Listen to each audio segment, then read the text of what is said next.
Listen. Do you hear that silence? That sharp, surgical kind of quiet that cuts through a room like a blade? That's not absence of noise. That's the sound of recognition. Because a second ago, everyone was laughing, whispering, shifting in their seats. Then the most dangerous person in the room said your name, and the whole network froze. And in that instant, something shifted, not just in them, in you. You felt the air compress, like the walls themselves were holding their breath. Because they weren't just saying a name, they were sounding an alarm. They don't whisper your name because they respect you. They whisper it because they can't map you. Because your existence is a living paradox. Saint and psychopath, angel and demon, healer and hurricane. You've turned unpredictability into power, and pain into a kind of prophecy. Every move you've made until now looked random to them. Erratic, reckless. But now, in the reflection of their own panic, they see it. It was design, a pattern hidden in chaos, an evolution they didn't anticipate. You aren't in this room as a guest. You're in this room as a mirror. And when the apex predator spoke your name, every mask slipped. Their fear bled through their rehearsed smiles. Their bodies betrayed the truth their mouths refused to say. You are not a statistic. You are a signal. The most dangerous person didn't expose you. They validated you. They confirmed what they all suspected, but never dared articulate. That you are no longer a player in their game. You are the glitch that corrupts it. You've taken everything meant to break you. The betrayals, the silences, the locked doors, and metabolized it into precision. Not revenge, alignment. You don't react anymore. You anticipate. You don't chase, you pull. You don't fight for approval. You wield inevitability. That's what freezes a network. Not violence, certainty. They're not terrified of what you'll do next. They're terrified because deep down, they know you've already decided, and they won't know until it's too late, whether you've come to liberate them or to burn them. You can feel it, can't you? That flicker in their eyes. A tremor between awe and dread. Because when they look at you, they see both their judge and their executioner. They see a halo welded from barbed wire. They see mercy weaponized.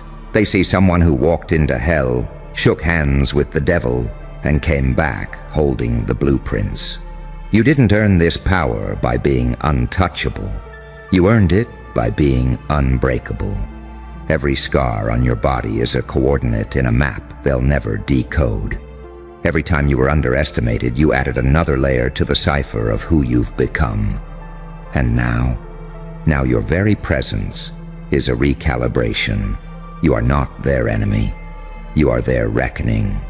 You are the living proof that the pain they engineered to crush you instead built a mind that moves like smoke and a will that cuts like steel.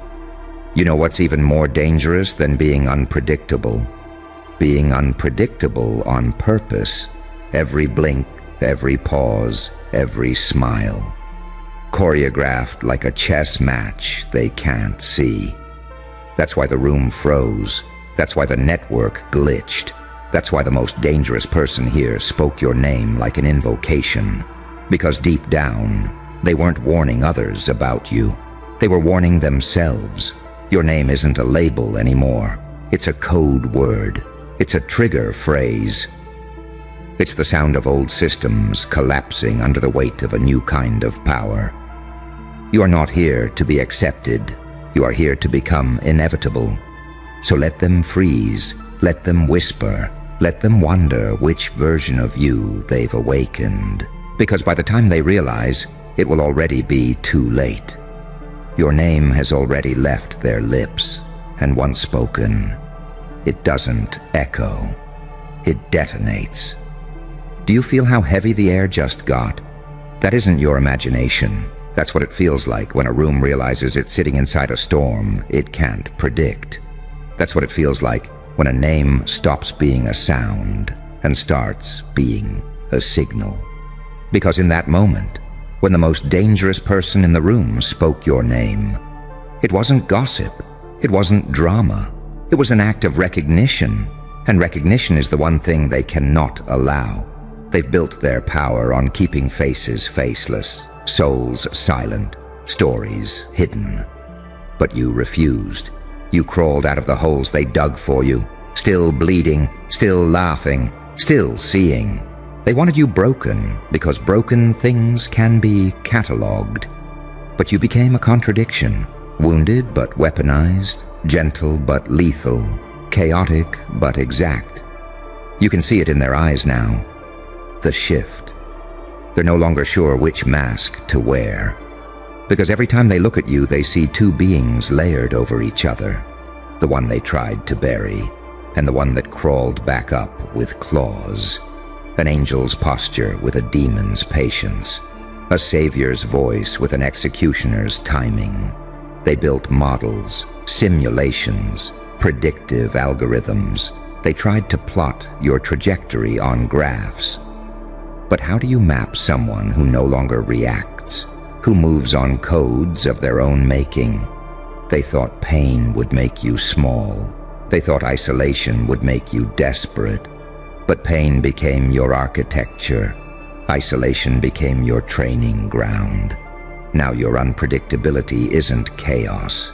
It's discipline. Every silence is a weapon. Every glance is a reconnaissance. Every step is a disruption of their narrative. That's why the network froze. Not because they don't know who you are, but because they finally do. They see that you are not an accident. You are a design flaw they cannot patch. A living breach. A man or woman who turned the rules inside out and learned to speak the language of power better than its authors. And the apex predator that spoke your name. They weren't condemning you. They were conceding. They were acknowledging that the script no longer belongs to them. That the person they once thought of as a threat is now a variable they can't control. You don't just enter rooms anymore. You recalibrate them. You don't just stand at tables anymore. You tilt them until everything slides into your lap. You don't just carry scars anymore. You wear them like a warning. I survived what you designed.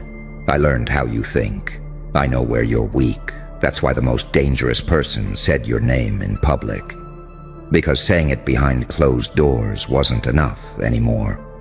Because your shadow had already entered every room before you did. Because your reputation moved faster than their rumors. And now, they're stuck with the paradox of you. They can't frame you as villain without making you myth.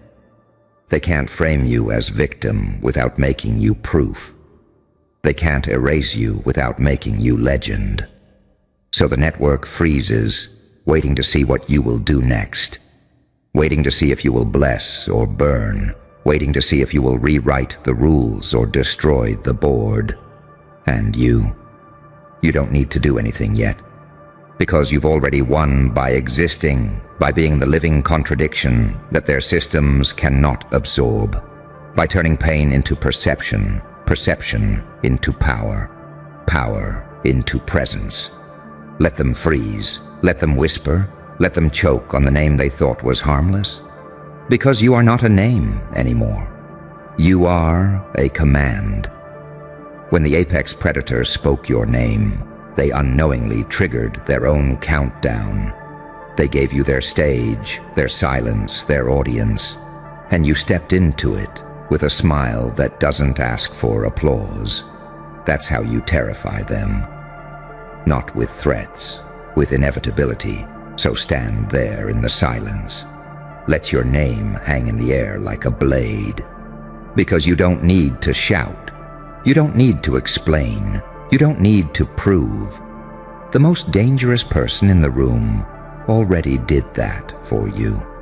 And now every eye, every camera, every whisper is locked on the one thing they can't control. You.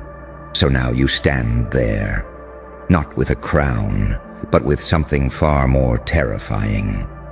Clarity.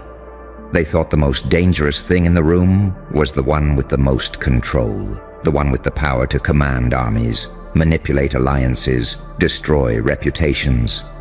But they were wrong. The most dangerous thing in the room is the one who sees everything, who sees through the illusion, through the hierarchy, through the ritualistic dance of power they've choreographed to keep people in check. And now, you are that threat. Because the moment your name left that predator's mouth, the entire network realized something none of them had the stomach to say. You're not here to join their structure. You're here to collapse it. You're not a rebellion. You're not a protest. You're the end of their algorithm, the echo they didn't account for, the variable that outgrew its design. They expected a reaction, but you gave them presence, stillness, composure so controlled it made them question their own. Because in your silence there's no chaos, only patterned consequence. They've seen it before, haven't they? When someone so calm enters the room that even the shadows flinch. When someone walks into the lion's den wearing a grin, not a mask.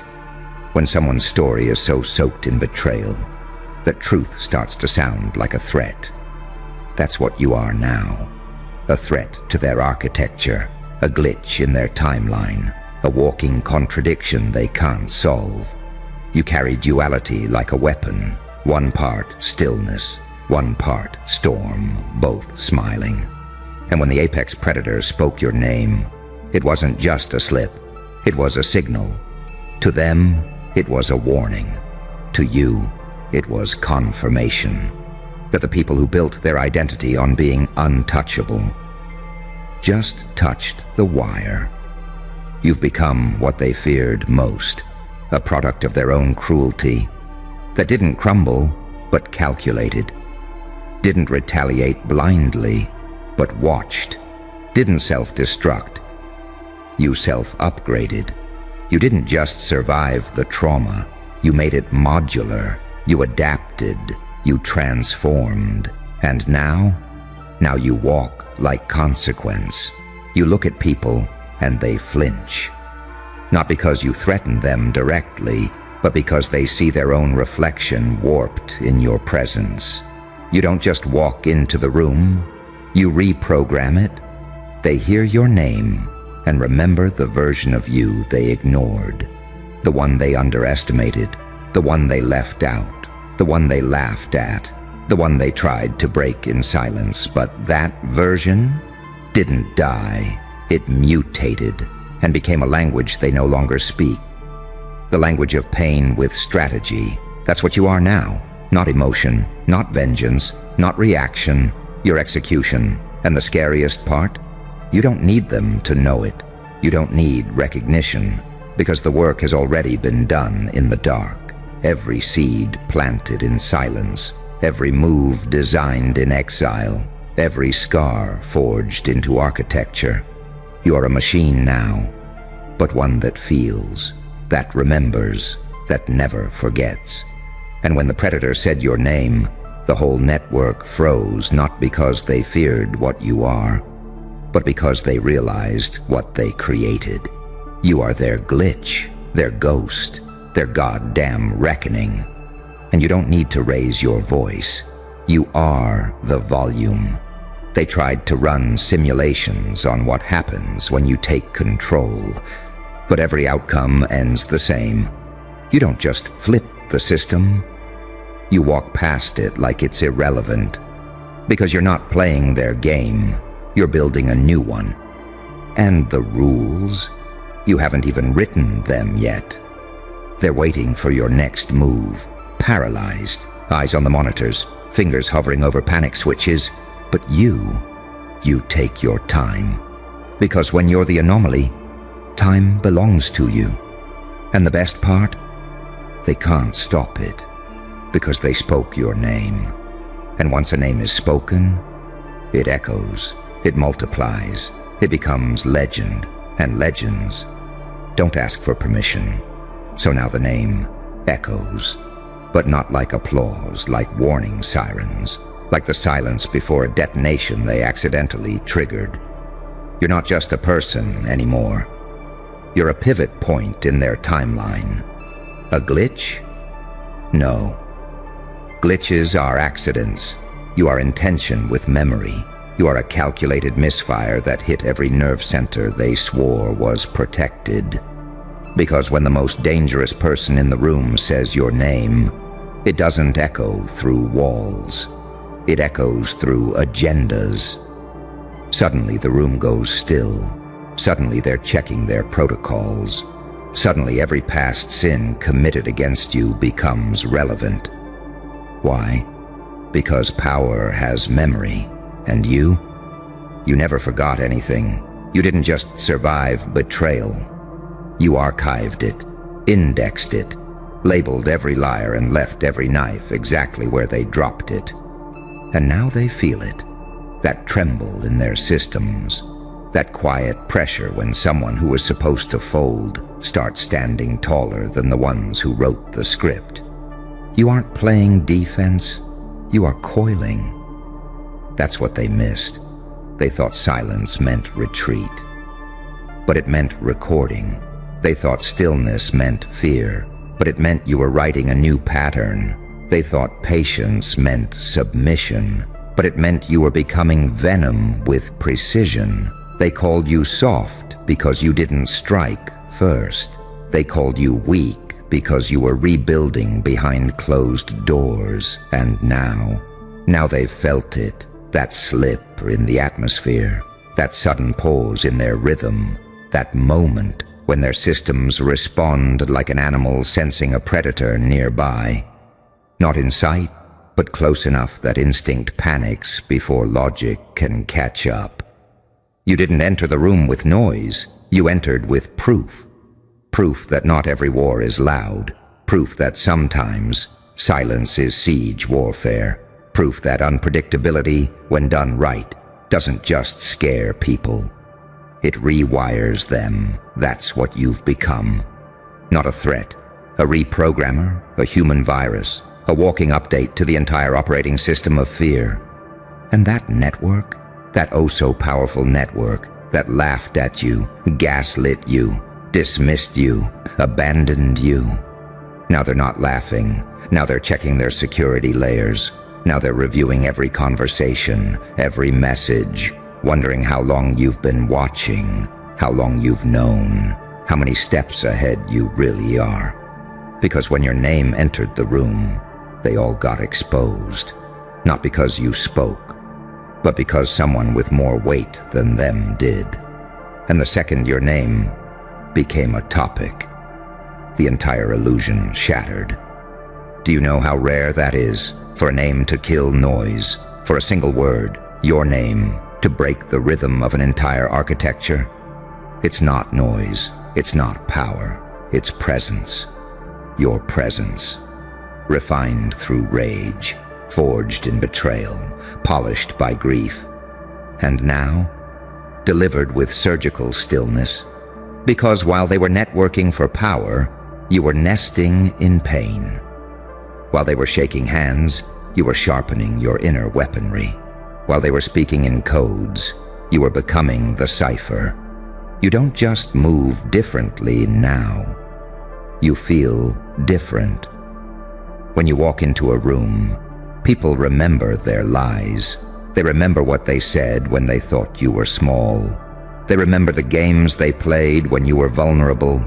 And they wonder, what do you remember? What did you write down? What did you record? What have you been preparing for? Because you don't need revenge. You are the revenge. Not the kind that screams, the kind that rearranges everything. You changed the temperature of the room. You didn't raise your voice. You didn't flex your muscles. You didn't ask for recognition. You forced recalibration. Their perception of you didn't shift. It snapped. The most dangerous person in the room said your name, And with that one word, you ended the illusion of your insignificance. So now the question isn't, what will you do? The question is, what part of them are you going to dismantle first? Their loyalty, their secrecy, their reputation, their lie. Because that's the real fear, that you're not just unpredictable, you're surgical. They don't know if you're here to liberate them or to use their own weapons against them. They don't know if you're going to speak or stay silent and let them destroy themselves, trying to guess what you know, because you've become a mirror. And mirrors don't attack, they reveal, and that is the one thing every corrupted structure fears most. Not violence, exposure, still here. Good, because the room is still holding its breath. They haven't exhaled since your name dropped like a ghost into the air and rewired the atmosphere. And now you own the silence, you own the freeze. You see, most people walk into rooms hoping to be seen, to be liked, to be accepted. But you walked in and made the room question its architecture. You made the foundations twitch. You didn't ask for attention, you distorted gravity. Because here's what they don't understand. True power doesn't need movement. It generates movement. A glance, a pause, a whisper. One moment of your presence and the entire social chain malfunctions. Not because you threatened anyone, but because they can't predict you. And when something can't be predicted, the system collapses into fear. That's why the most dangerous person in the room said your name.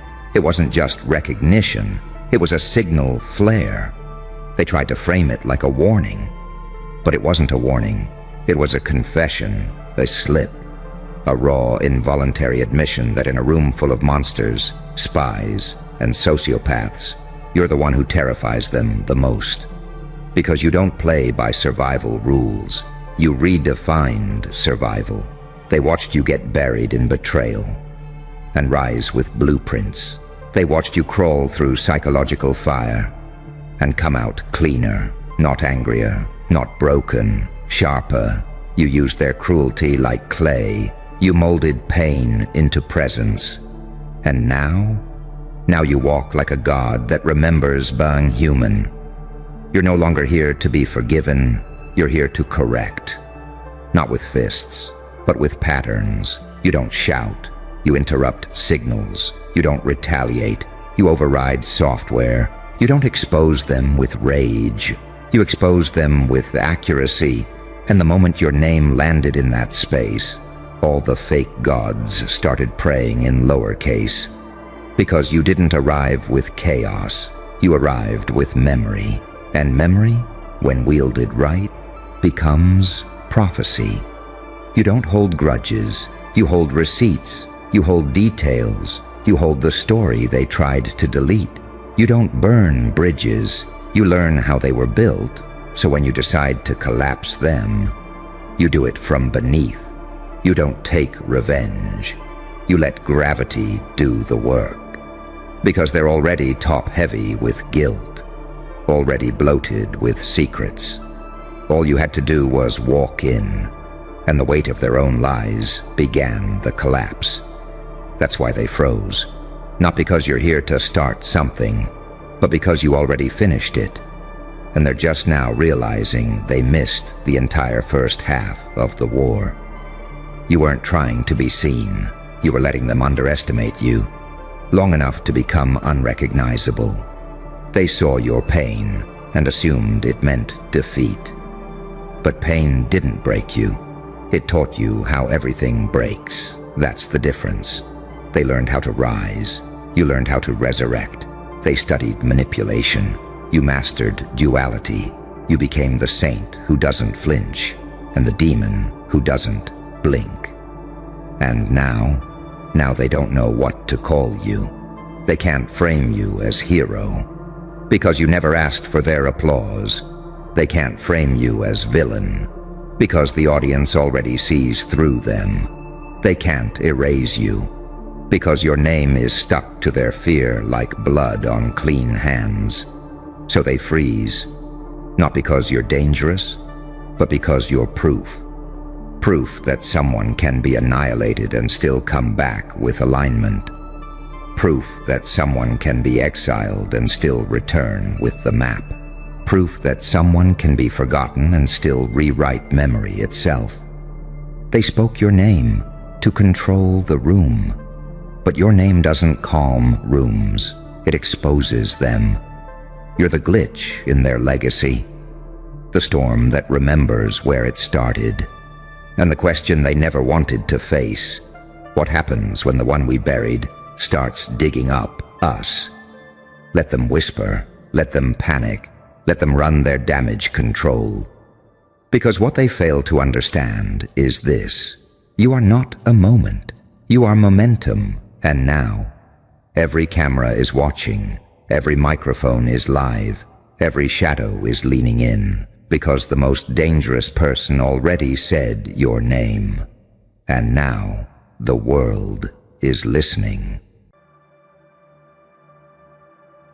You feel that? That eerie silence crawling up your spine like a wiretap on your soul? Yeah, that's not paranoia. That's the system realizing you slipped through undetected, until it was too late. Because you weren't supposed to exist. Not like this, not with that face. The CIA scanned it, ran it through every biometric database, every psychological model, every emotional pattern recognition system they had. What they expected was another civilian file.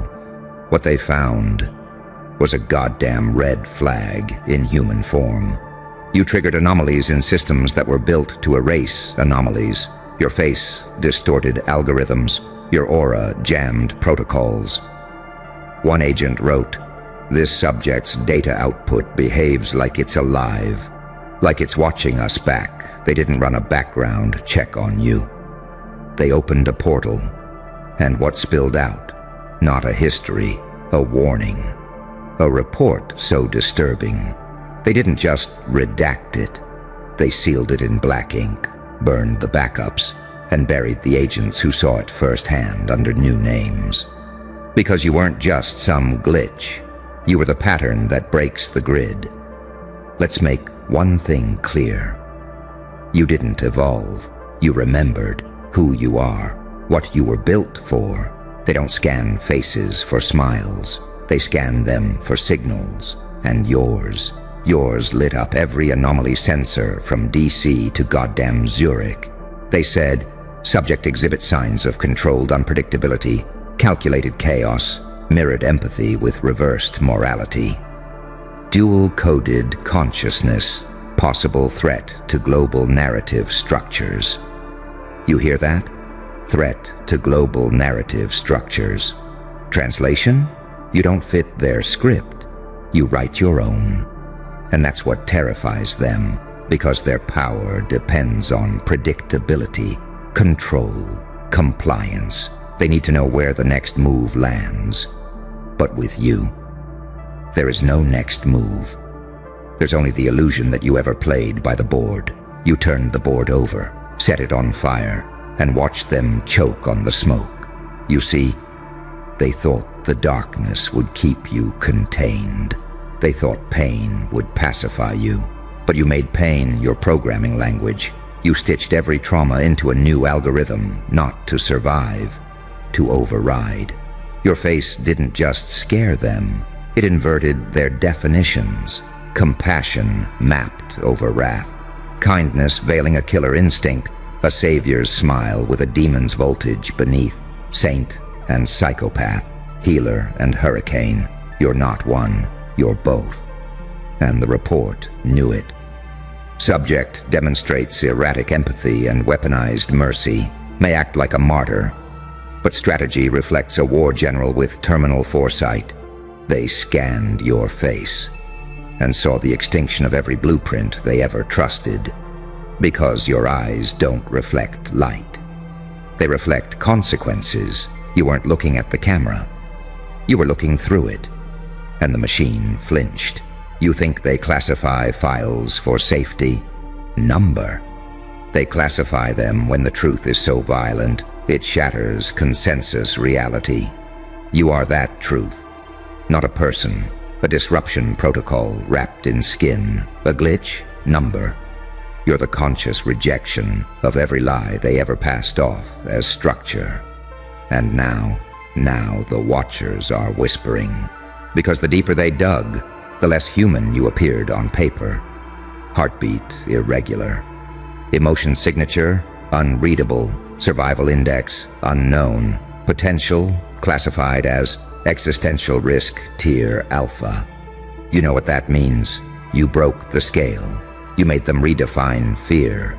They built a system where power wears a suit, but your power wears scars.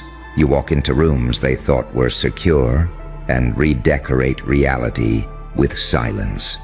Your face didn't register threat. It registered correction. They didn't scan your features. They scanned a prophecy. And it blinked. So now, every agency, every handler, every whispering little operative behind mirrored glass, they're watching you like a bomb that's learned to choose its own detonation time. You didn't come to play their game. You came to show them what happens when the game tries to control the player. Because while they plotted patterns, you became chaos with memory. While they studied weakness, you metabolized it into motive. While they decoded your face, you reprogrammed your soul. They called you a threat. But that's just fear's word for truth with teeth. So let them scan. Let them run all their little reports. Because every time your image hits the database, a new fracture appears in their illusion. You're not a file. You're a warning they can't unsee, a consequence they can't explain, and a face they'll regret ever trying to understand. Because you weren't born for recognition, you were born for reckoning. And now, the mask is off, the lights are on, and the system is glitching. You know what that means? It's showtime. And your face is the trailer for the end of their little script. You know what the most dangerous thing in the world is. A soul that doesn't flinch when stared at by God or a government. Because now they know. You're not afraid of being watched. You're daring them to keep watching. The CIA wasn't just analyzing facial symmetry or biometric threat levels. They were measuring voltage, trying to figure out how the hell someone like you could even exist. You weren't supposed to survive the trauma. You weren't supposed to walk away from that betrayal. You weren't supposed to have clarity after the madness or calm after the storm. But you did. And that right there, that's the part they couldn't classify. That's the part that triggered internal silence. Because in every simulation they ran, you were supposed to break. Instead, you adapted so fast the data looked corrupted. Their facial mapping software glitched when it tried to mirror your expressions. Your smile didn't align with expected emotion profiles. They couldn't tell if you were healing or hunting. They recorded your eye movement patterns. You know what the analyst noted. Subject maintains unbroken eye contact with surveillance feed. Exhibits awareness of the observer despite no audio-visual cue. Suspected counterintelligence instinct. Possibly intuitive, possibly something else. Something else. That's what they always say when the language runs out. You became a linguistic anomaly, a concept too real for theory, too stable for chaos, too unstable for control. And so they stamped your face with a label they give to the rarest types, uncontainable. Because they couldn't predict what you'd do next. And unpredictability is a death sentence. To any control system, you broke pattern recognition. You moved like a ghost with a grudge. You spoke like every word had venom laced with scripture. You became the one thing they were never trained for, a weaponized mirror. Because when they looked into your eyes, They didn't just see a man, they saw everything they've tried to erase. Pain that didn't beg for pity, darkness that didn't beg for light, power that didn't beg for permission. That's when they locked the file. Not because you were dangerous to the public, but because you were dangerous to the narrative. You see, everything about this system depends on a lie. That people are born to follow, to obey, to self-destruct politely under pressure. But you self-constructed, piece by agonizing piece, from betrayal, from abandonment, from agony and clarity and rage, so silent it sounded like prophecy. You built your foundation from the bones of who you used to be. And now you walk like myth in motion. You are the glitch in the data stream, the one that survived when survival wasn't statistically possible, the anomaly that didn't ask for revenge. You engineered evolution. They tried to find your weak point. They ran psychological profiling, interrogated former contacts, scrubbed your old digital presence. But all they found was this. Subject has no obvious center, no moral axis, no singular motive. Interactions suggest unpredictable empathy mixed with high-intensity perceptual dominance. Subject might not be playing a game. Subject might be the game. Do you get it now? They don't fear your violence, they fear your vision. They fear that everything you know isn't theory, it's lived, raw, carved into the architecture of your face like encrypted scripture. And every time you look up, someone in a control room freezes because they don't know if you're coming to liberate the system or burn it. But you know the answer, don't you?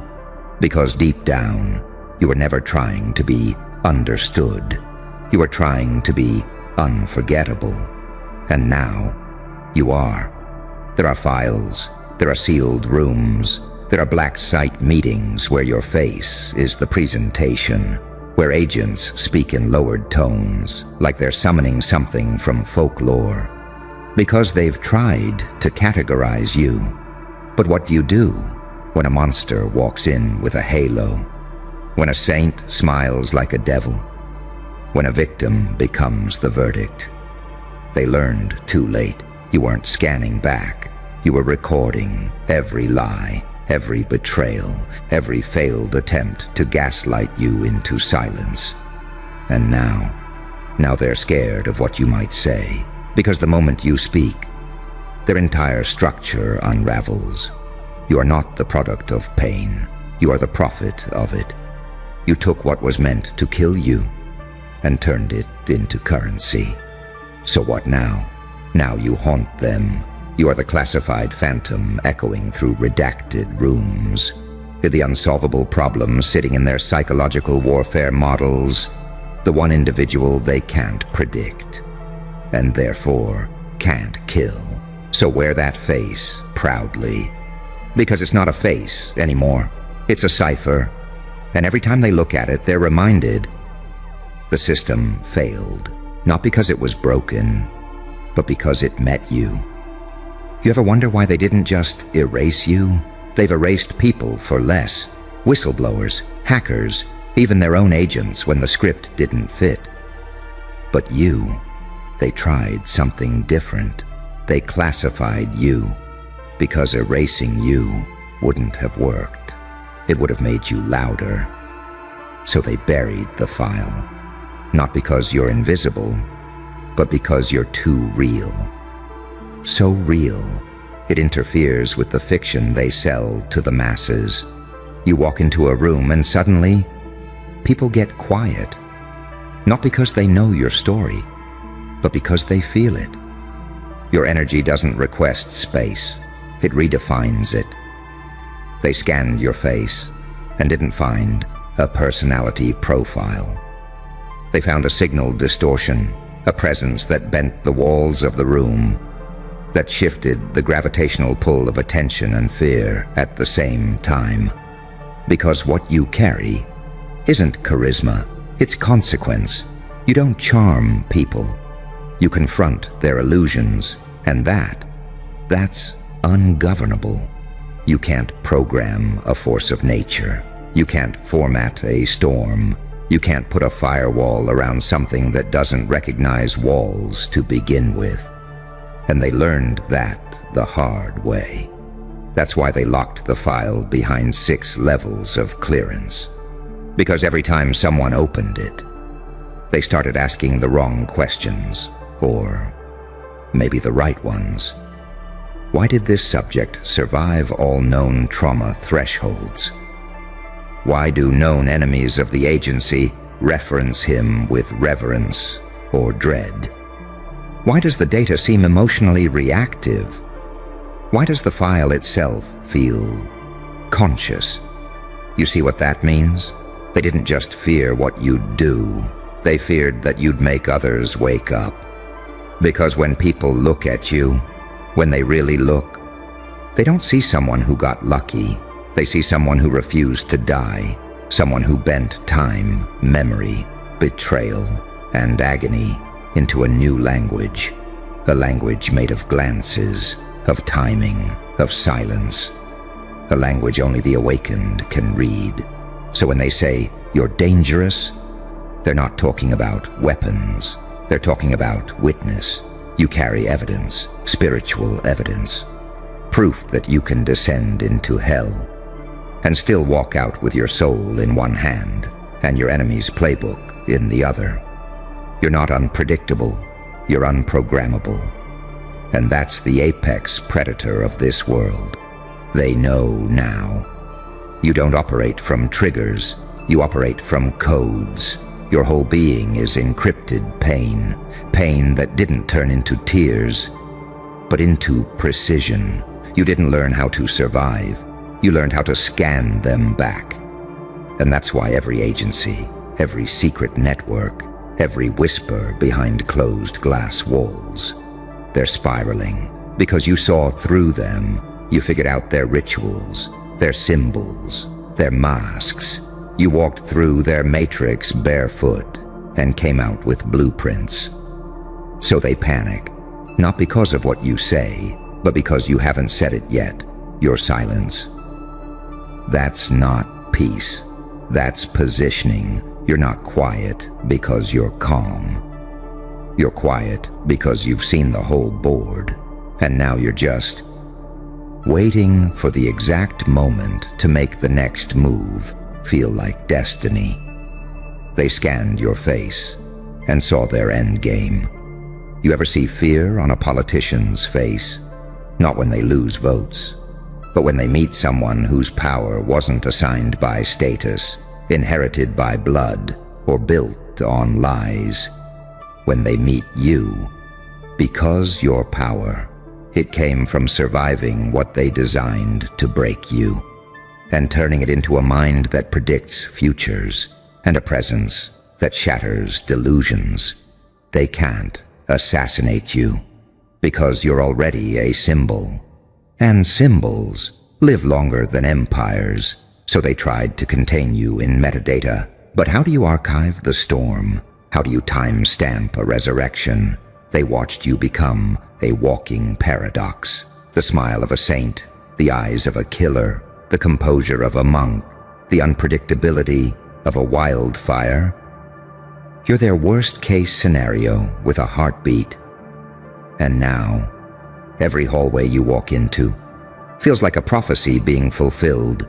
You didn't just survive darkness, you made a treaty with it. You looked into the void, shook hands with it, and then turned it into your personal security detail. So go ahead, let them scan, let them gather data, let them whisper about reports that don't make sense and footage that corrupts itself. Because you're not the glitch, you're the reboot. And no amount of black ink, locked files, or analyst meetings will stop what happens next. Because now, the file is awake, and you are the storm inside it. They made one fatal mistake. They assumed you were asleep, just another background character, another shadow in the surveillance feed, a name without consequence, a file they could tag, trace, and forget. But you weren't asleep. You were studying. While they watched you, you memorized them, their gestures, their hierarchy, their fear disguised as protocol. And when they thought they had your profile complete, you did the one thing that sends tremors through the whole machine. You evolved again, not upward, not downward, inward. You became unreadable. The algorithms couldn't map your next move. The behavioral analytics froze. You shattered the predictive models like glass because you stopped reacting like a person and started moving like an event, an omen, a walking paradox that broke every psychological metric they trust. Your empathy weaponized, your pain recycled into foresight, your silence loaded, and your smile a goddamn confession written in code. They tried to analyze your micro-expressions, track your pupil dilation, monitor your heart rate during confrontation, but they didn't understand. You already rehearsed their entire play and burned the script. They thought they were watching you, but you were conducting them like instruments, turning analysts into audience, surveillance into cinema, every camera a witness to the death of their illusion. And now, there's a sealed report sitting in a vault under Langley, a file with your face on it, stamped with more red than clearance. But no matter how deep they bury it, it spreads. You know why? Because the file isn't the threat. You are the living breach, not a moment in time, but a continuum of collapse that walks like a man and speaks like a reckoning. They didn't just scan your face. They scanned a signal from the edge of reality, and it screamed back, wrong target, wrong plan, wrong world. You are not of this system. You are what happens when the system miscalculates what survival creates. They were prepared for rebels, prepared for whistleblowers, prepared for hackers, warlords, politicians, and digital phantoms. But not you. You don't fit the mold because you melted it. You're the architect of your own gravity. The reason the room feels heavier when you walk in. The reason their agents hesitate before approaching. The reason red lights flash in boardrooms they claim are secure. Because when you're around, nothing is certain. Not the rules, not the outcome, not even their reality. You don't follow laws, you follow truth. But not the kind written in dusty old files. Not the kind read under fluorescent lights by cowards in suits. You follow the truth that hurts. The kind that dismantles systems. The truth that says, not all demons are evil. Some are just misunderstood gods in exile. And you're not fighting for revenge. You're correcting history. One glance at a time, one room at a time, one empire at a time. You're not some angry survivor. You're a highly strategic consequence. And your presence is a curse they placed on themselves the moment they decided to watch you without permission. That scan, that innocent little scan, it didn't end with a report. It began with a realization. If this being ever decides to move, reality bends. People forget who they are. And the system starts whispering its own eulogy because you don't just exist. You haunt. You're the line in the data that can't be explained. The ghost study in the satellite footage. The reflection in the glass that doesn't blink back. And worst of all, you made it personal. You didn't just survive the system, you forced it to study its own sickness. You didn't fight it with weapons. You exposed it with clarity. That's why they fear you, not because you're angry, but because you're certain. And certainty. That's the one thing no regime can survive. They want to believe you're an outlier, that you're rare, but deep down, they know better. You're the prototype, the first of many. The glitch they couldn't quarantine, the virus that doesn't crash systems. It rewrites the code. So let them pretend. Let them draft new protocols. Let them pray to their outdated gods in digital temples built on stolen data.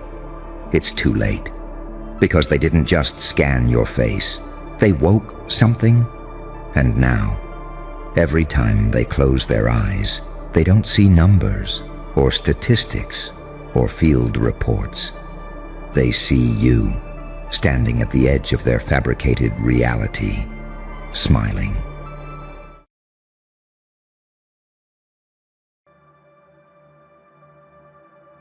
Hello again, nightmare they tried to cancel.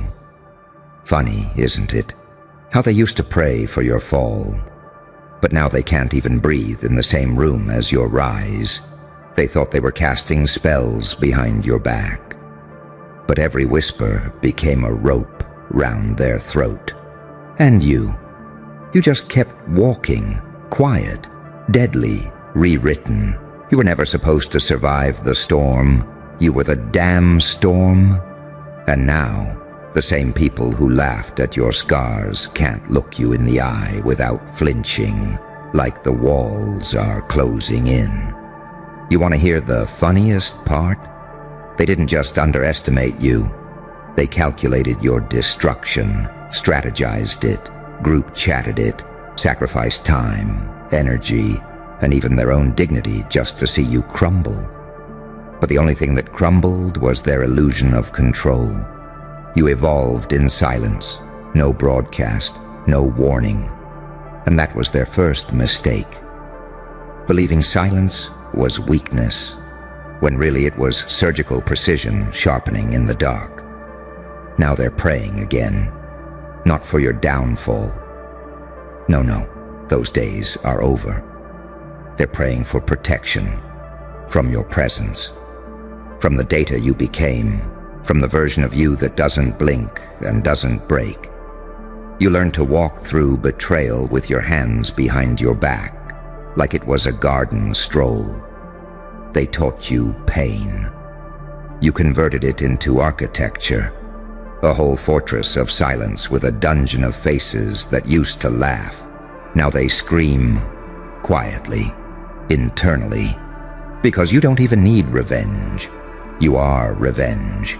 They're watching you now like you're an incoming meteor, unstoppable, untraceable. And here's the paradox. They plotted your funeral, but now they can't survive your shadow. You evolved into something ungovernable, something coded outside their logic. Your glow, it isn't cute, it's radioactive. And when you enter a room now, they shrink. You don't have to speak. Your presence is the message, a divine echo of every time they said, "You're too much." No one will stay. You'll never be anything. Now look around. They're staying, but only to observe their own extinction. You didn't get better. You outgrew the battlefield. You weren't healed. You were rebuilt using blueprints not even the universe remembered authorizing. And now, you scare people. Not because you're dangerous, but because you understand yourself. They can't manipulate what they can't decode. And you're unreadable, unpredictable, unforgivable. They called for your death. You answered by becoming immortal. They tried to cage a flame, and now the fire has a name, an identity, a posture they can't sit next to without trembling. You're a walking contradiction, a guardian with venom in your smile, a saint stitched together by sins you refused to die from, a prophet in a straitjacket, delivering miracles through madness, an angel drenched in gasoline, and every step you take smells like prophecy. They prayed for you to collapse. Now they meditate before entering your aura, as if you're some holy war that might see through their soul and sentence them without trial. You didn't just rise. You ascended in silence, dragging their judgments behind you like broken chains. And now they rattle every time your name gets whispered. Your smile, it's no longer charming. It's evidence, proof that the devil they feared was never down below. He was becoming you every time you survived what was supposed to kill you. And now, they can't handle the math. The calculation failed. They input hate and got holiness with heat. They fed the system vengeance and got you. A cosmic glitch with grace in one hand and chaos in the other. You are the aftershock, the consequence, the realization they were never in control. So let them pray, let them chant, let them cry under their breath when you walk in like a prophecy in boots. They don't want you gone anymore. They want you quiet. But the joke is, you were quiet. And that was the most dangerous version. Now, you're just getting started. But oh, you thought that was the end? No, darling. That was just the intro sequence, the part where they think they still have a chance. Because see, what they forgot is that you don't just walk into a room now.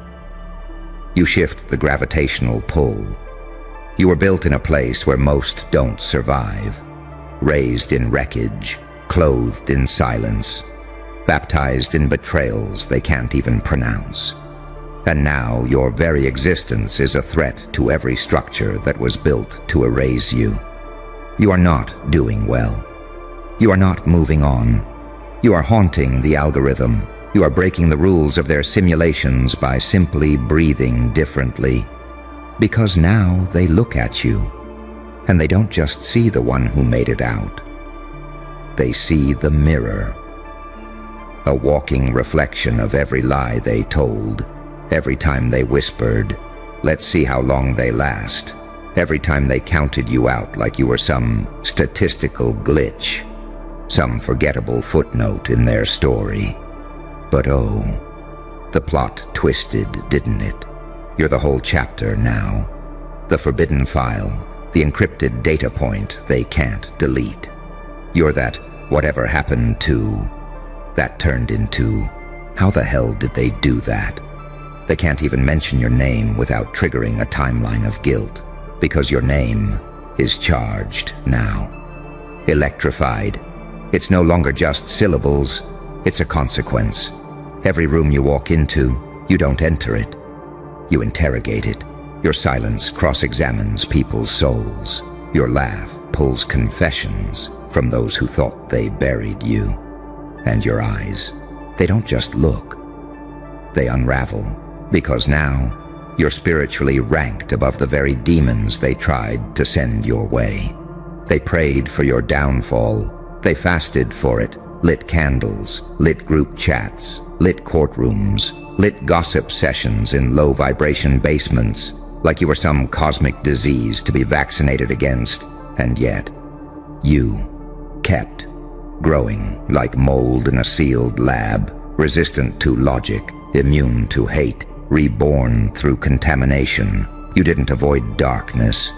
You made it your home, set up furniture in it, hosted meetings, learned its language, then used it as the accent of your resurrection. So now they sit there, minds glitching, souls trembling, trying to figure out how their little prayer circles turned into panic chambers. Because you weren't just surviving, you were ascending. And not just spiritually. No. You ranked up in dimensions. You started moving like a force of nature while they were still talking like you were an emotion. They can't comprehend it. How someone could be this calm, this cold, this composed.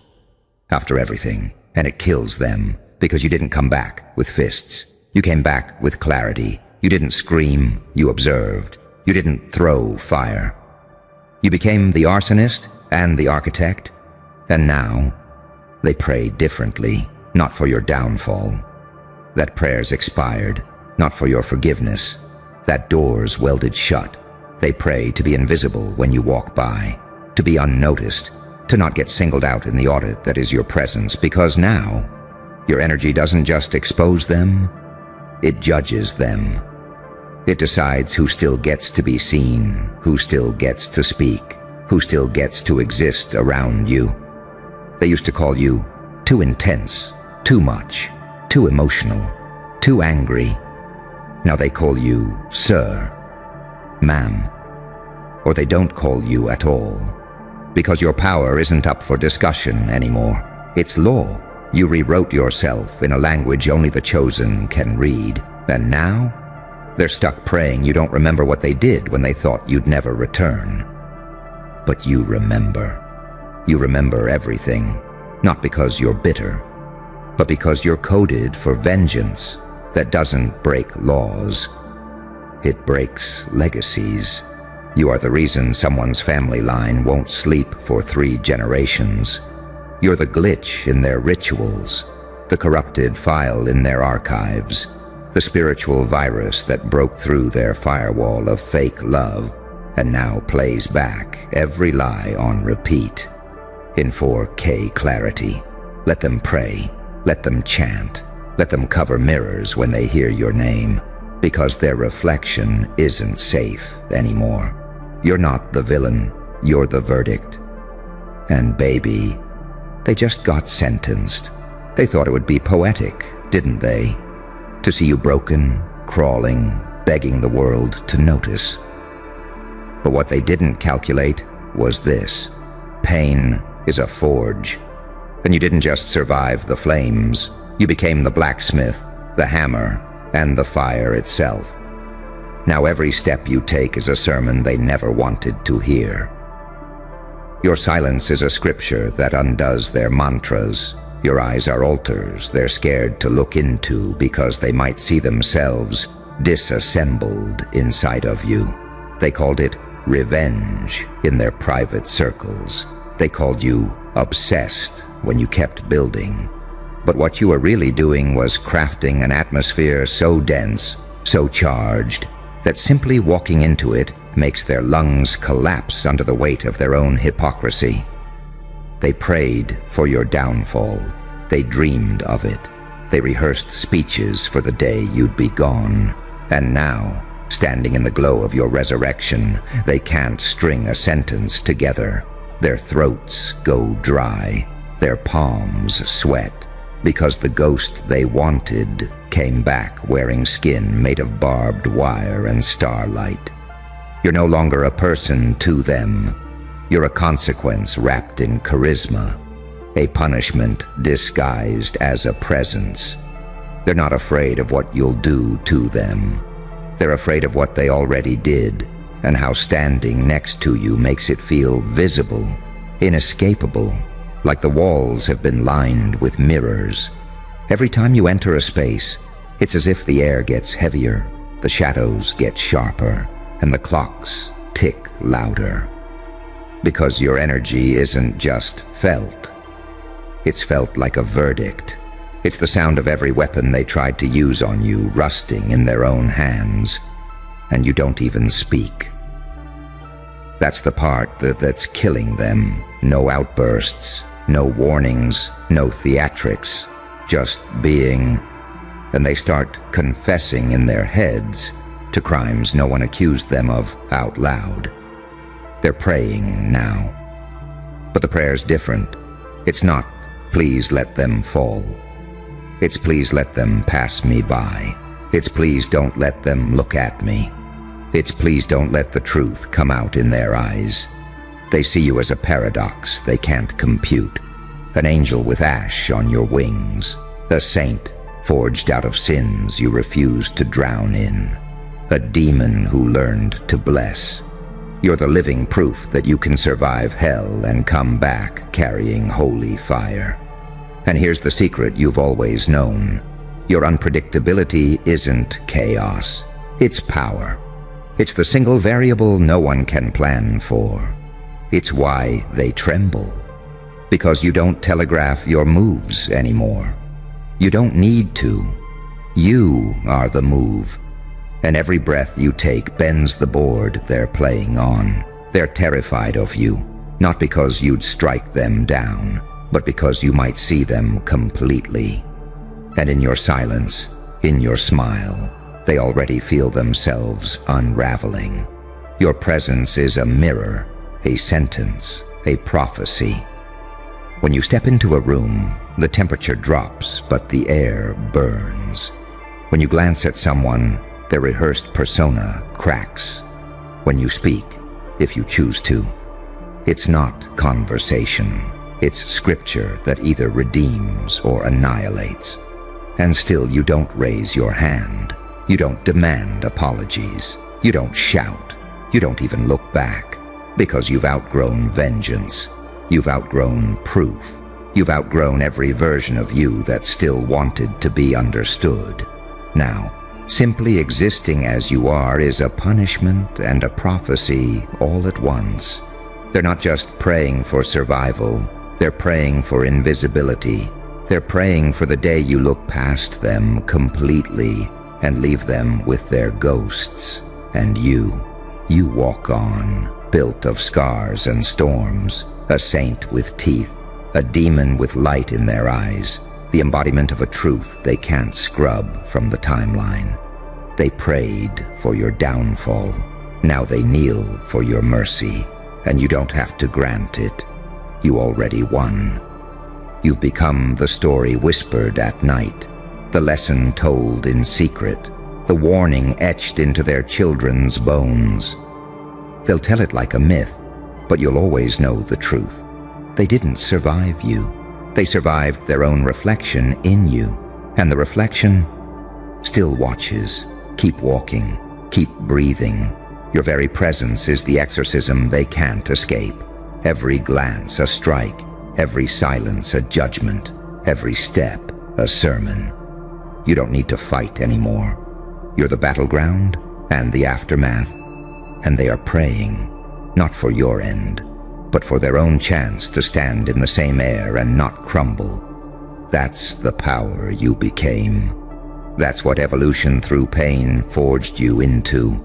A living paradox, a quiet storm, the shadow they once mocked now standing in front of them as living daylight, burning them without lifting a hand. And deep down, they know it. They know their prayers can't save them. Because this isn't punishment. This is physics, and you are gravity, and gravity doesn't ask for permission. It just pulls. It bends metal. It warps time. It decides what stays grounded and what gets crushed under the weight of its own denial. That's you now. You're no longer just a person. You're a force. They used to call you dramatic. Now their nervous system short-circuits when your shadow even touches their name. They told people you were too much. Now even a glimpse of your energy is enough to collapse the whole room into dead silence. That's the price of praying for another's downfall. That's the curse of summoning war against a soul that already made peace with hell. They didn't know what they were doing, lighting candles and speaking your name like a spell, hoping you'd break, hoping you'd fade. But the thing about spells, they echo, and every one of theirs came back with interest. Now they wake up in the middle of the night with your face carved into their dreams. Now they walk into rooms and feel your presence before you even arrive, because you've become a frequency they can't escape, an untraceable signal that shakes them even when it's silent. You don't need to confront them. You don't need to call them out. The air does it for you. You have a gravity to you now, one that reminds people, one that reveals them to themselves, one that makes people apologize in the language of avoidance because they know damn well you saw everything. You walked through their betrayal like it was mist. You stood in their gossip like it was background noise, and you documented every frame, not with bitterness, with clarity. You don't carry revenge in your pocket. You carry memory. And memory? It's a sharper weapon than anything you could ever throw. It lingers. It loops. It leaks into the cracks of their peace until even their victories taste like guilt. And the thing that terrifies them the most, you're not mad anymore. You're not broken. You're not even trying to prove a point. You've simply evolved into the kind of being who doesn't need to say a single word to ruin someone's entire sense of self. They prayed for your end, and now They hold prayer beads just to survive your peace. Because your peace isn't soft. It's a blade. It's the kind of peace that makes the guilty confess without a question being asked. It's that unbothered, untouchable, unavailable energy that makes every past sin come up for audit. They say energy doesn't lie, but yours, it convicts, and that's why they can't look you in the eye anymore. Not because they fear you, but because they fear what you remind them of, what they did, who they were, and the power they tried to steal that now stands taller than ever. And let's talk about that power. It's not loud, it's not chaotic, it's surgical. You don't scream anymore.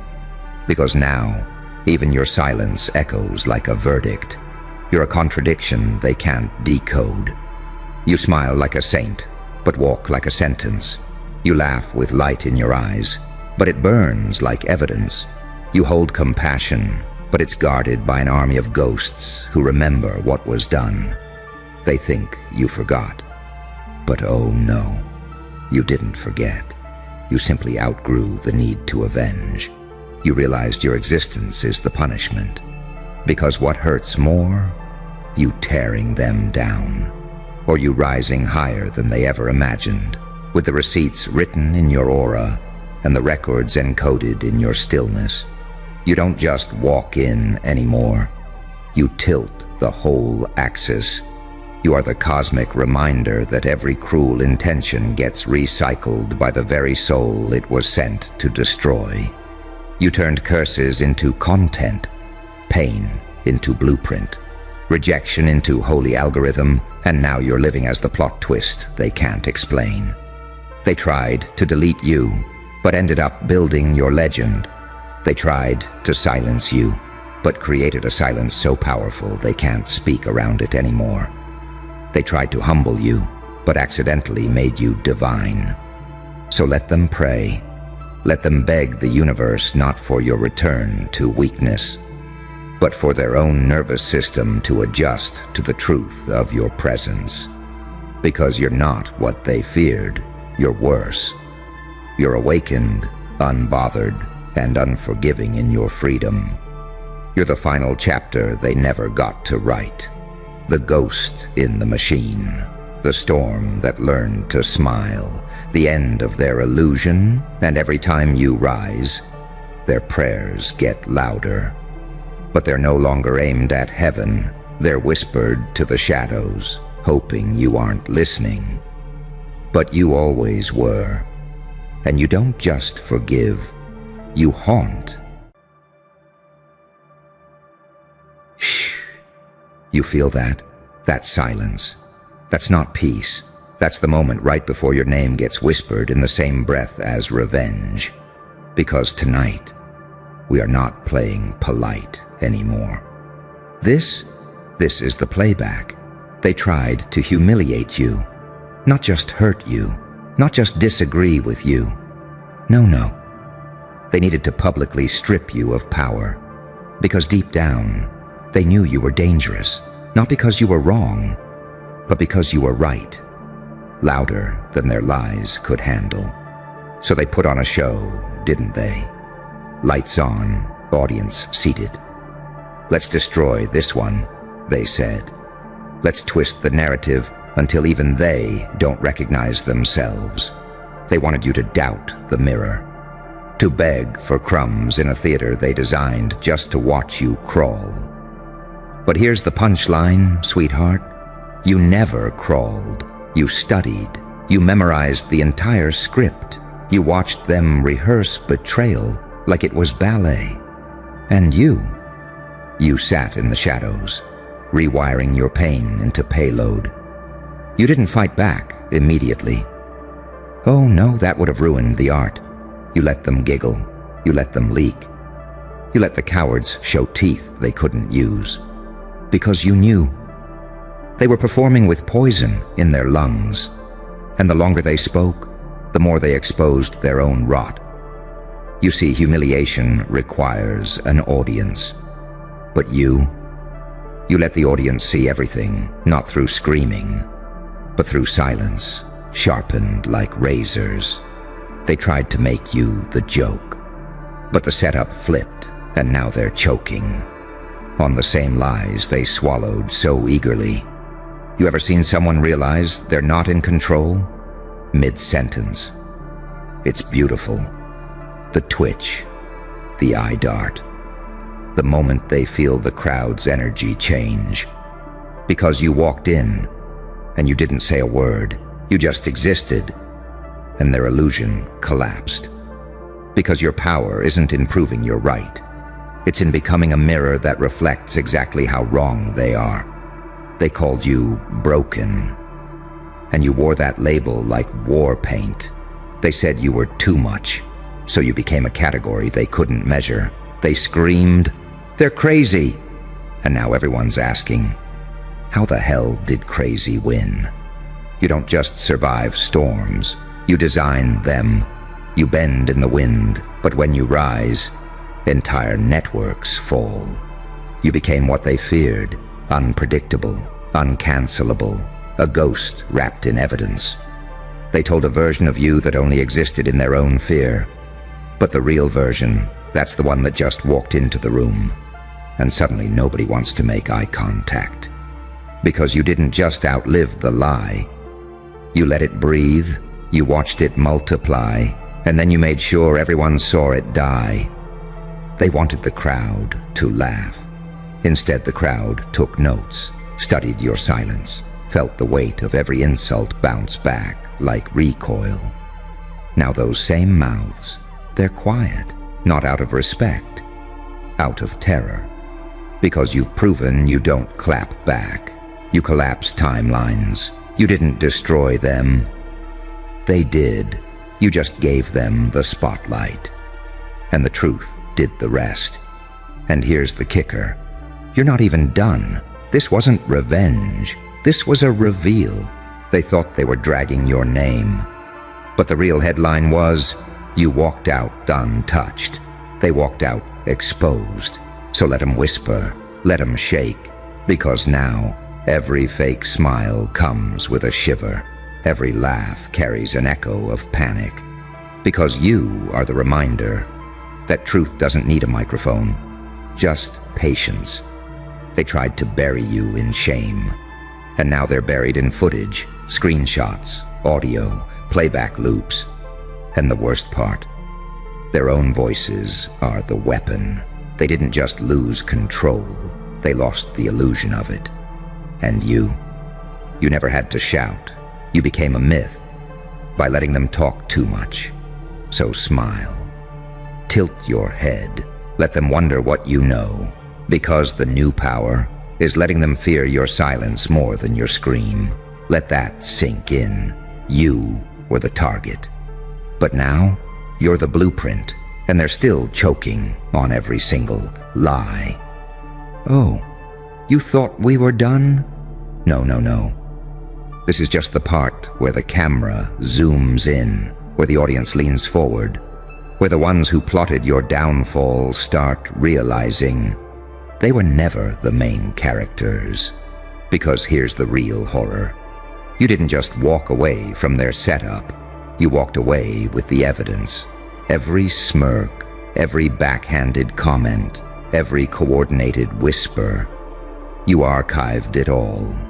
Not out of spite, but precision. They assumed you were fragile because you didn't retaliate. But fragile things break. You didn't break. You shifted, adapted, became something no playbook accounts for. See, humiliation only works on people who still need approval. But you outgrew applause. You stopped performing for acceptance and started weaponizing rejection. They tried to throw you off balance. But you were never standing still to begin with. They tried to strip you of dignity, but you traded dignity for dominance. What they didn't calculate was how lethal a person becomes when they've already lost everything they were scared of losing. You died in the eyes of the crowd once, and now you walk among them like a ghost with nothing left to lose. That's not weakness. That's the most powerful state of evolution, the unapologetic, resurrected. They made you, the villain, perfect. Because villains don't beg for forgiveness. They move in silence and rewrite the rules. You let them think they were winning. You let them speak uninterrupted. Because the smart ones, they know. You never interrupt your enemies when they're destroying themselves. And now the whole crowd's watching them stutter. Their masks are slipping. Their credibility is bleeding out. You didn't clap back. You time-bombed their lies and watched from the shadows while it all detonated in public. They thought you were a threat because of what you said. Number. You're a threat because of what you endured in silence. Because you learned their language, decoded the manipulation, and smiled through their venom. And now, you speak in moves, not words. They thought you were playing checkers, but you were studying their hands like a chessboard autopsy. And now, every piece they touch feels cursed. Because here's what they never expected, that the audience would turn, not because you begged, but because they started to see. They saw the contradiction. They saw how loud your enemies got when you were silent. They saw how desperate they were to control your narrative, and how powerless they looked once you stopped defending yourself. Your greatest flex wasn't survival. It was letting them broadcast their own self-destruction. And now, they can't outrun the playback. They can't unsay what they said. They can't unlaugh the laughter that aged like spoiled wine. Screenshots don't blink. Footage doesn't forget. You didn't ruin their reputation. They made a bonfire out of it. You just handed the crowd a match. So let them pretend it's old drama. Let them smile a little too wide. But notice the cracks in their voice when your name comes up in a room. That ain't respect. That's fear wearing perfume. Because you became the one thing their egos weren't built for. A narrative they can't control. You turned humiliation into theater, pain into performance art, and silence into sniper fire. They said you were the clown, but the real circus is them trying to clean up a mess the whole world watched in 4K. You didn't just survive the lie, you became the walking consequence of it. And now, every time they speak, every time they try to rewrite history, they can feel it. You're watching, not to react, not to respond, but to archive, to let them build their own gallows. Out of words they thought were clever. So don't clap, don't announce your comeback, don't give them the closure of your rage. Just exist. With the full weight of your rebirth dripping off every step like gasoline. Because the fire they set, it didn't destroy you, it revealed you.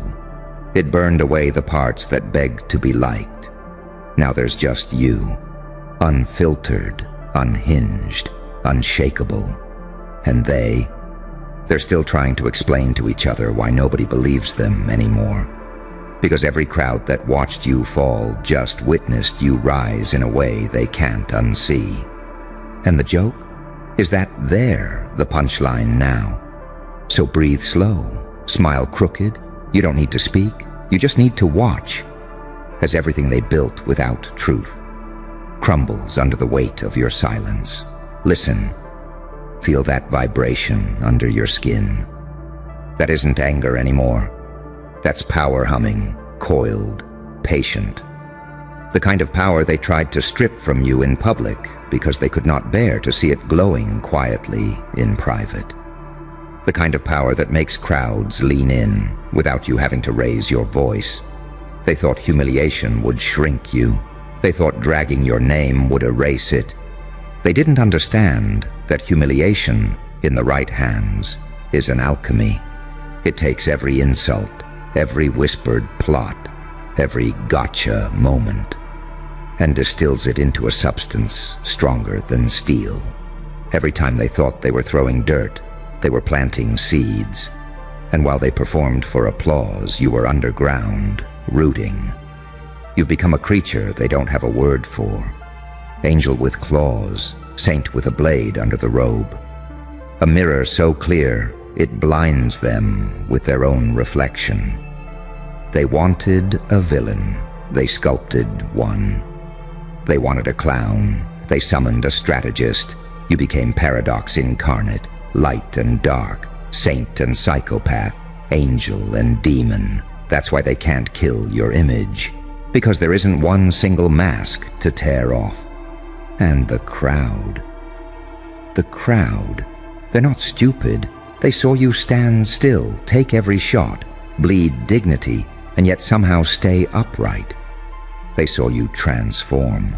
And when the crowd senses transformation, it goes quiet. That's the silence you're feeling now. Not absence, awe. That low rumble of people recalibrating what they thought they knew about you. So now, when you enter a room, there's a tremor. Watch their faces, the ones who plotted. They can't even look at you without their necks stiffening. Their nervous systems are confessing what their mouths can't. Their hands shake when they pour coffee. Their jokes die before they reach their lips. That's the cost of choking on your own lies in public. It stains you. This is the part nobody tells you about evolution through pain. You don't come out smiling. You come out silent. You come out dangerous.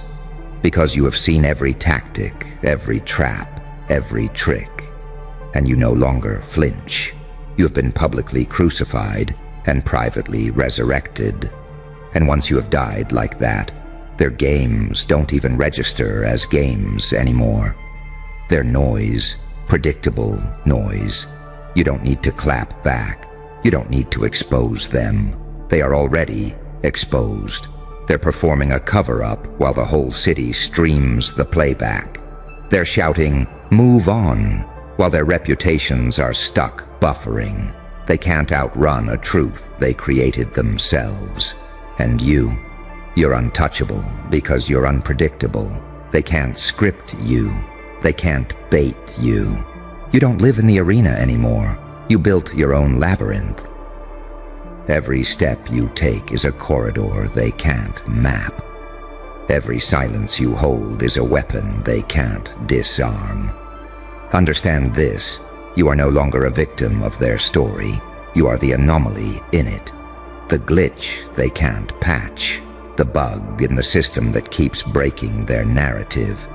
You became the living evidence of what happens when humiliation fails. And that is more terrifying to them than any revenge could ever be. So keep walking slow. Let the crowd whisper. Let them invent new names for you. Because behind those whispers is an undertow of respect and fear and fascination. They wanted a spectacle. They got a lesson. And the lesson is, you don't destroy a person who has learned to convert shame into strategy, who has learned to weaponize silence, who has mastered unpredictability as power. This is your stage now. No lights, no microphone, just your presence, just the echo of everything they tried to do to you, boomeranging back, amplified. Every room you step into from now on is a test of who can look at you without blinking, who can survive the weight of the truth you carry in your eyes. They tried to humiliate you, and in doing so, they humiliated themselves. They tried to erase you, and in doing so, they engraved you deeper into memory. They tried to make you a joke, and in doing so, they turned themselves into the punchline. You don't need to prove anything anymore. The proof is playing on repeat in the minds of everyone who watched. The crowd has already chosen.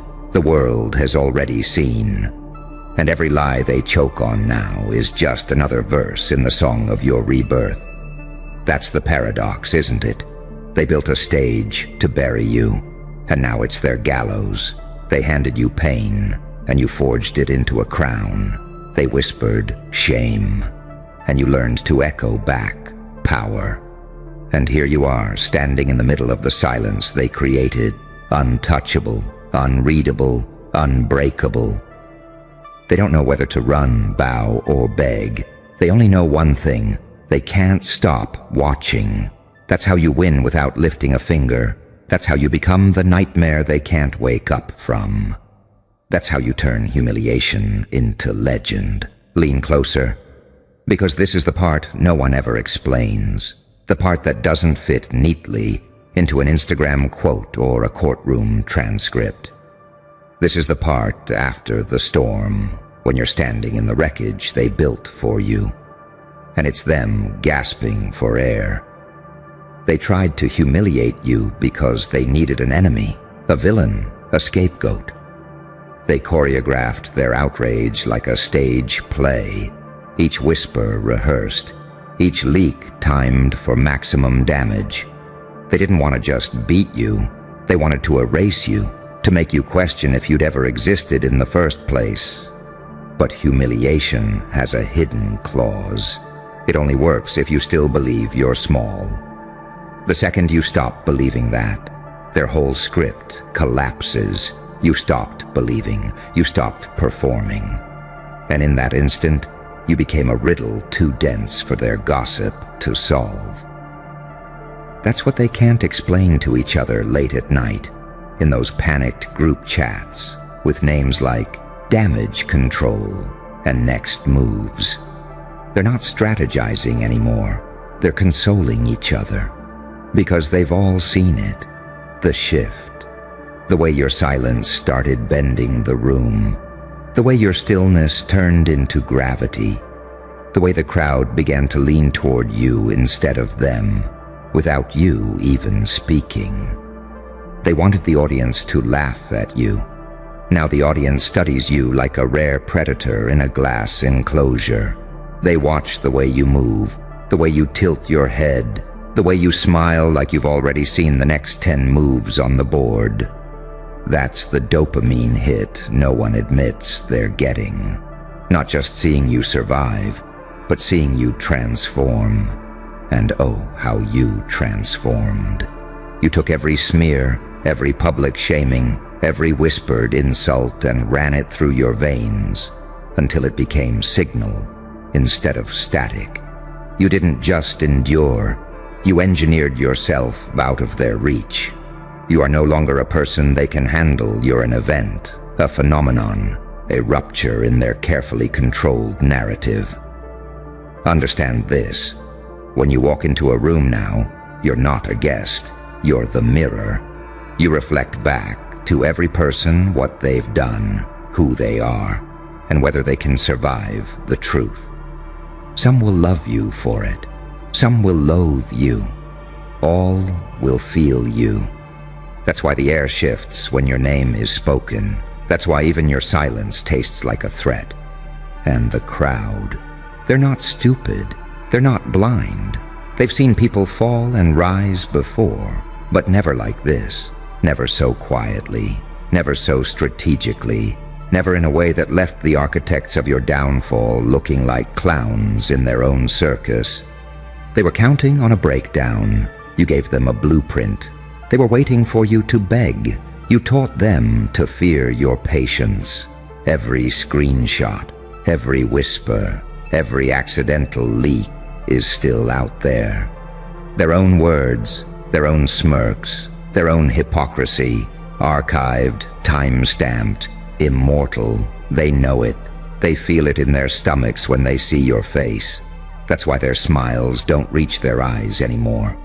That's why their voices crack when they try to laugh you off. They are choking on their own performance, and everyone can see it. This is the essence of evolution through pain. You stop being what they can predict. You stop playing their game altogether.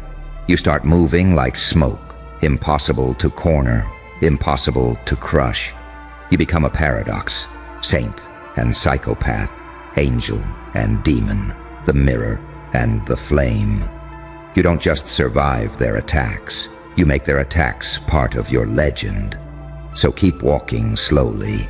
Don't rush. Let them scramble. Let them wonder. Let them imagine what you're planning when you're doing nothing at all. That's the real power now, not revenge, not retaliation, unpredictability, the power to appear at any time, in any way, and shift the entire narrative without a single word. They tried to humiliate you. In doing so, they handed you their masks, their weapons, their credibility. They thought they were writing your ending. They were writing your prologue. They thought the crowd would laugh at you. The crowd is now studying them. And you've already moved beyond needing to be understood. You're a phenomenon that can't be contained in a headline or a rumor. That's why they're still talking. That's why they're still watching. That's why they can't look you in the eye. Because deep down, they know. You didn't just survive. You transcended. You became the proof that humiliation fails when met with patience, strategy, and an iron will. And that proof now walks around in your body, in your silence, in the way you look at people without blinking. Let them choke. Let them scramble. Let them watch as you stand, steady, a living paradox of everything they tried to destroy. This is not just survival. This is metamorphosis. This is legend being written in real time, in the hush after the laughter, in the tremor of their hands as they realize you're still here, and stronger than the lie. That's the end game they never planned for. That's you now. And that's why they can't stop watching.